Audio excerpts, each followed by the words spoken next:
The GST Council is going to have its fourth meeting in the national capital in Delhi. The Honorable Minister, Finance Ministers from various states are going to be in the town. They are going to discuss the most contentious issue of GST rate matrix, which is triggering various kinds of ideas coming up with the states, and the states are deliberating. Ultimately, the GST worldwide is all about mopping of revenue, and it is supposed to be a very exchequer friendly form of taxation. We have today with us the Goa's Deputy Chief Minister, Honorable Minister is with us, Mr. Francis D'Souza. Welcome, sir. Yeah, namaskar. And we are going to, you are in town for the GST Council meeting. So, of course, I mean, you are one of the smallest state, but the GST Council is one forum which gives you equal representation, the equal say in the entire deliberation. That is true. I must thank the Union Finance Minister for giving equal representation to all states. Right. That's important. Right, sir. We are a very small state, equal to once, less than a district of any other bigger state. But in spite of that, we are given equal importance. Right. So that is a good thing. Secondly, GST has been long overdue. Right, sir. GST is one nation, one tax. It's known as also a destination test. Right, sir. So we have to, as a nation, have a more simple taxation regime. Right. We cannot have different regimes for different states, different tax of policies in different states. Doesn't become investor friendly. True. So the best way of doing it is to have by GST, which is same for all states and where the central government takes charge of it. Absolutely, sir. Absolutely. So, but sir, now, I mean, you have attended three meetings. The fourth meeting is due now. I mean, you're going to attend tomorrow. What are the key issues now that the GST rate particularly, sir? How do you look at it as There are two issues. One issue is a standard rate for all states. That is one issue. Right, sir. Now, the second is the compensation for the states which are losing revenue. How you mop up that revenue. Right. So, now the job of the central government is to put a cess. Right. So, how much cess should be put, on what items the cess should be, Right. so whether cess is necessary, Right. or how long the cess will be there. These are all issues which the states are debating. Right. And the bigger states, which are the manufacturing states, they are having problems. They are losing revenue. And the total loss of revenue is about 50,000 crores this year. Okay. So that has to be mopped up by the central government from the states again. Right. Okay. Now, which are the areas where additional cess can be put? Right. Okay. Now, the central government is in a fix where the states are not concurring. Okay. It has been a very progressive way of finding solutions. I congratulate Mr. Jaitley for always having a consensus. Right. Never bulldoze things. Right. Always make people sit together, discuss, debate, and move forward. Right. It has been an excellent way of doing things. Absolutely. Not a better way. Very fully democratic, fully transparent. Right. Right. But big states have a problem like Tamil Nadu, Gujarat, Maharashtra, West Bengal. Punjab, West Bengal. They have problems. Right. Because they are the people who are losing Revenues. revenue. Right. Secondly, various states have got various incentives for industries. Yes. Some give tax benefits, some give reimbursement benefits. Right. So there are so many things which are very complex. Absolutely. We are a small state. We don't have a big problem. We are to benefit by the GST. Right. But the bigger states will have a problem. Right, sir. So how long the center will reimburse or compensate? That is also an issue. Right, sir. These are the issues which are plaguing the GST. GST. So there have been quite a number of meetings and people have been deliberating, discussing, and trying to find solutions. So one issue where again the consensus is missing is cross empowerment. So that is where the center and the states both have to sort of empower each other. Which are the items where the central government will take over, right, and which will be left to the state. Right. So these are also debatable issues. Okay. You see, there are items where the central government wants to take charge. Right. Because they have also a big infrastructure. So they want to use the infrastructure. Right, sir. And collect tax. And the state government also has got infrastructure. So that's why they said we are a federal system of governance. Yes. Why shouldn't we do some of the part of the job? Absolutely. We are also supposed to do a part of the job. So Right. trust us to do the right job. Right. So we have got an infrastructure. Let us do it together. Absolutely. Now, how much is to be done by you and how much is to be done by me? Right. That is debatable now. That is debatable. Absolutely. So how exactly, sir, you are going to make use of your existing, the VAT infrastructures? You have the VAT You see, officials. we have infrastructure. You see, by this GST, we get about 2,800 crores, but we'll get another 1,000 crores more. Right. So Goa is a state which is a receiving state, we say, a Right. consuming state. We Right. will benefit. Right. Okay. But the state by itself is very small. Right. Okay. Issue-wise, we cannot debate with the big states. Means we cannot. Naturally. Yeah. Right. But since we are a receiving state, we are happy about it that GST is helping us to grow. Right. Absolutely. So, absolutely. as far as growth is concerned, GST will help us in a big way. Right, sir. Right, sir. Absolutely. But, sir, the services, this is one issue where the GST Council is still stuck, not able to decide.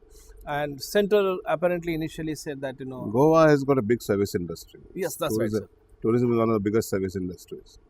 So, our people would be, our state government would be happy that part of the industry should stay with us because they have a better comfort level with the local authorities. Local authority, right. Otherwise, everybody will have to come to Delhi for each and every issue to resolve.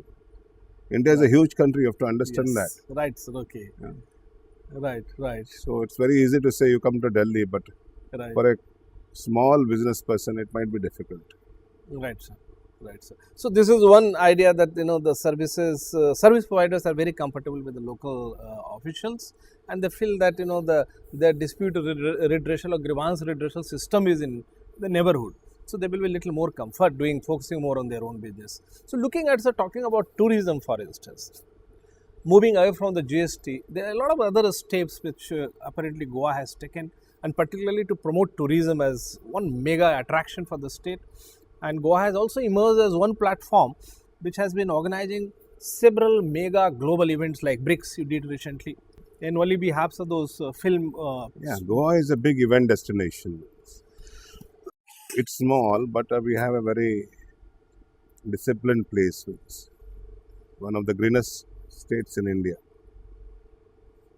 Very good ambience, very good hospitality industry.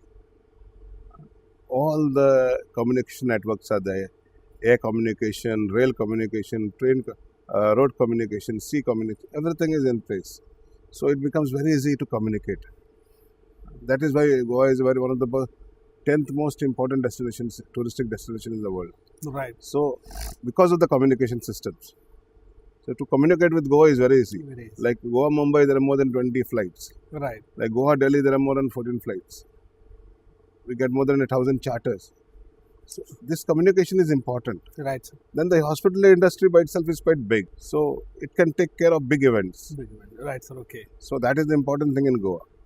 And everybody feels comfortable in Goa. Right, sir. So one area which, since we are talking about hospitality and tourism, like this offshore casinos are very popular. I find that the global tourists also, they talk about that. And linking it to GST, sir, because this will qualify as a demerit kind of. Casinos have been brought in the previous governments. For some reasons we want them to stay because we have lost revenue in mining. We have lost about 1,500 crores annually for the last 4 years.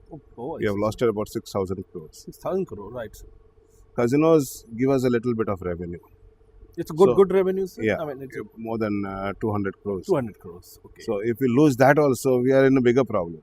Right, sir, okay. So we have to continue till we find alternate sources of revenue. Right. Now the mining cap is put as 20 million. We were originally doing 50 million. 50 million. So the revenue will come down. Revenue automatically will come down. The mining prices have gone down. Right. So that will reduce the income also. The royalties will come down. Right. So we have a financial problem at the moment, for which we require casino as a stopgap arrangements. Right. I don't know what's for the government to decide now, how long it will continue. Right, okay. We have always said that we have to get rid of the casinos, but at the same time, we are dependent on the revenue. The revenue, sir. Absolutely, sir. But since we are talking about, say, infrastructure, I believe, particularly in the health sector, quite a few initiatives have been taken by the the Goa government. So maybe, sir, you would like to throw some light on this? Regarding what is it? The health sector, sir. The healthcare sector, yes. The healthcare system, we are one of the best small healthcare states in India, means among the smaller states. In the near future, we are getting a India Today award for the Oh, great. best healthcare state among the smaller state. Wonderful. We are the best immunization state in India. Okay. Our immunization program is the best in India. Our infant mortality is the lowest. Prenatal care, postnatal care, institutional childbirths are the best in Goa. We are nearly 100% institutional. Everybody is born in a hospital. Okay. So we have got more than 215 sub-centers. We carry out all the immunization programs. We have got rid of polio. Annually, we do more than 122,000 vaccinations. Our healthcare system reaches to the lowest levels at the doorstep of the people. Okay. So that helps us to take control of the healthcare. If you, sir, I request you to recall in the last 4 years some of the unique and major and most creative initiative, policy initiative, which the BJP government has taken there in Goa, sir. Yeah, you see, in respect of healthcare also, we had 100 medical seats. We have made it 150. So we were running short of doctors. We have tried to get in, teach more doctors and get them in. Okay. So we have put a bond system in place where after passing out, they have to serve for a couple of years with the government. Only then they can move to private sector. Okay. So we have done some things where we are putting a new super specialty block in the healthcare sector. About 450 bedded. So central government is giving us 120 crores. The Prime Minister is laying the foundation on the 13th of this month. This month, okay. Yeah. And I think it should be ready in 2 years' time, where we want to have 11 super specialties, That's including liver transplant and that's wonderful. and endocrinology and cancer surgeries. Oh, I see, sir. So Okay. these things we don't have at the moment. We are getting them in That's oncology surgeries. wonderful. So we have big ideas regarding the healthcare sector. Ayush Minister is also from Goa. He has given us 2 district Ayush hospitals, North Goa, South Goa, plus a naturopathy center, Ayurvedic research center for the state. So all these things are helping us to be one of the best healthcare states in India. That's really wonderful, sir. Right, sir. So thank you for talking to TIOL Tube for review program. Thanking you, sir, for making giving us valuable insight into the kind of initiative the Goa government has taken in recent time. Yeah. Thanking you. Welcome. Thank you, sir.